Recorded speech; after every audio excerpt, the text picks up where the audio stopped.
couldn't believe this extraordinary character.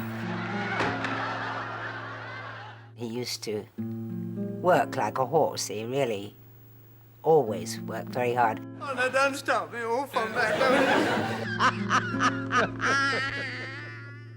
When we were at home, just in any situation, his timing would be spot on.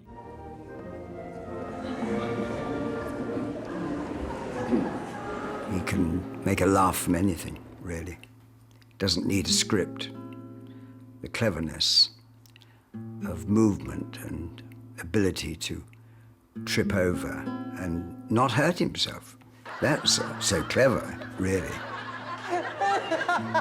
He was completely innocent in a way. Children liked him. Everybody liked him. There wasn't anybody who didn't like Norman. He will always be remembered. I mean, who could forget Norman Wisdom?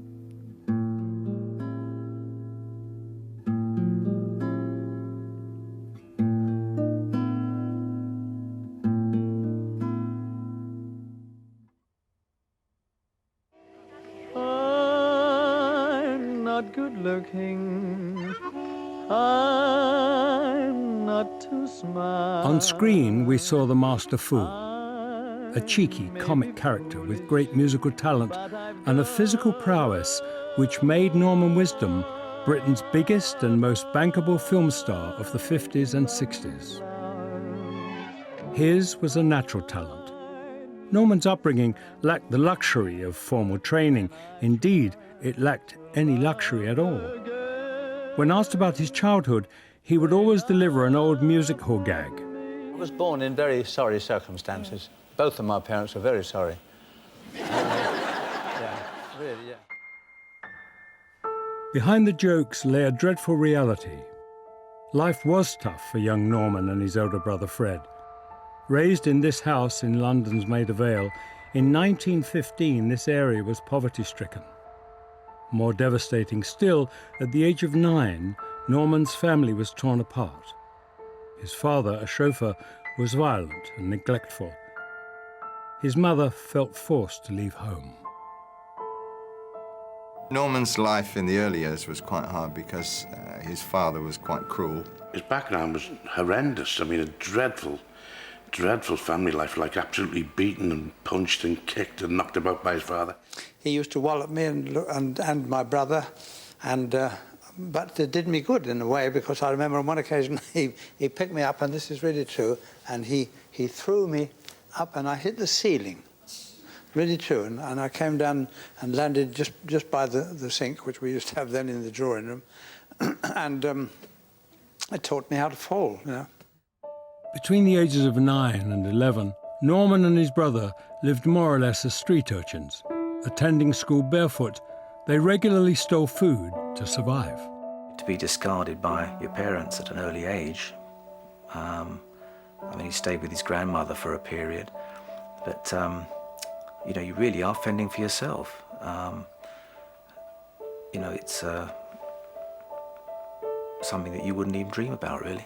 He had it rough, he really did.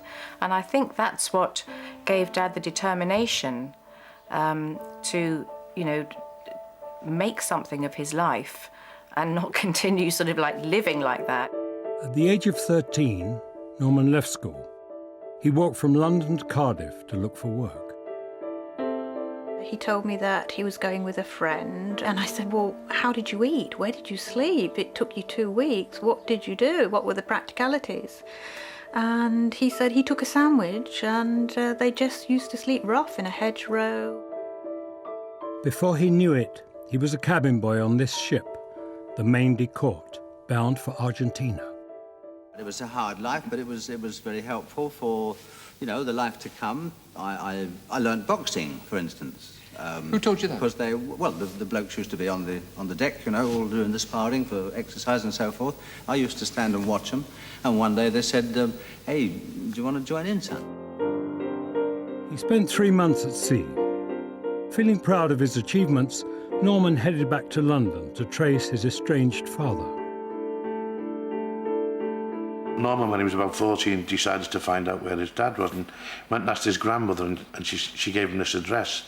And he goes round and he stands outside the house, and he plucks up the courage and he goes and knocks on the door. And the woman opens the door and she said, yes. And he said, can I see Mr. Wisdom? She said, who are you? And I said, Norman. And it was his next wife, or his other wife. And so she said, oh, well, come in. He'll be back from work in about half an hour. And I went in and I sat in the lounge. And then when he came in, I heard some chat between his wife and himself. And he just came in, and this is, on my word of honour, true.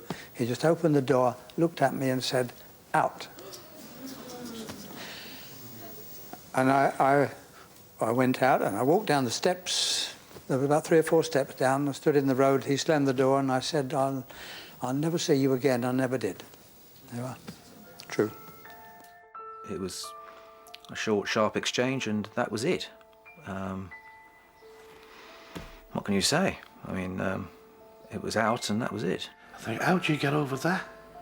How would you get over that? And then, you know, years later to go on and make the world laugh, you know. Norman had no choice but to live on the streets. His regular sleeping spot, still popular with the homeless today, was next to the Marshall Folk statue. He was 14 years old. Salvation came in the form of the army. I was honestly sleeping rough just off Grosvenor Square, you know, in doorways and all that sort of thing, and hungry. And at about 2:30 in the morning, I used to get up and go to a coffee stall keeper, and I used to just look over the desk at the top of, you know, the shelf, like that, sadly. And he'd push me a hot pie and a cup of Bovril, really true. And after about 6 or 7 nights of that, he said to me, why don't you join the army? I said, I can't get in the army at my size. He said, well, you've got to do something. He said, well, why don't you just go and try it, kid him? And kid him he did. 14-year-old Norman, just 4'10.5" and 5 stone 9, enrolled as a bands boy. Joining the army was the best thing he ever did. He had friends, and he had travel, and he had a bed to sleep in, and his life changed completely. He'd had no home, had he? He'd had no home life as such. And then he goes in the army, and that became his life. You know, Sergeant Major or whoever became his dad, because he didn't really have a dad. And the other soldiers became his brothers and stuff like that. So he did love the army, because he'd had nothing else. For him, it was absolutely marvellous, because he had 3 meals a day and was looked after. It must have been finding Mum again, I should think. Well, I tell you what, on my word of honour, yes, I owe everything of my good fortune to the army. It gave him so much, and it gave him discipline and cleanliness, the music, you know, the chance to go on the stage. He learned to horse ride and do all that sort of stuff while he was in the army. So I can understand why he loved it so much. There was 14 boys, and we were all different instruments, and we used to get fed up playing the same one, and so we all used to get up and go on the others. So gradually I learned to play the lot.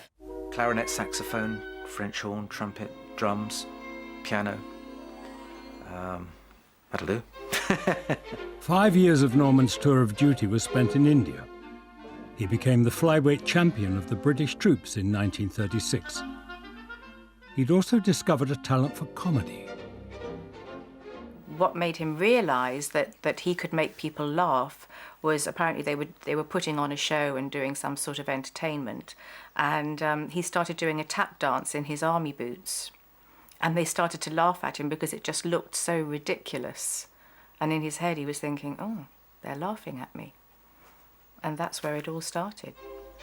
After 7.5 years, he demobbed to launch himself as a variety artist. His first significant booking was at the Coliseum Portsmouth in 1945. At the age of 30, he was still unknown, though he'd invented the stage persona which would immortalize him, that of the little man in the overtight suit, which he called the Gump. Early 1947, I had been booked at a summer season at Scarborough. And I was sharing a dressing room with a conjurer. And we used to do a different show every week. And I'd got the material for the 4 shows, you know, because I was only doing about 10 or 15 minutes each show. But this conjurer was having difficulty with his last show. And he said, I'll tell you what, Norman, if I ask someone to come up from the audience to help me do the tricks, it could be you. I said, yeah, all right then. He said,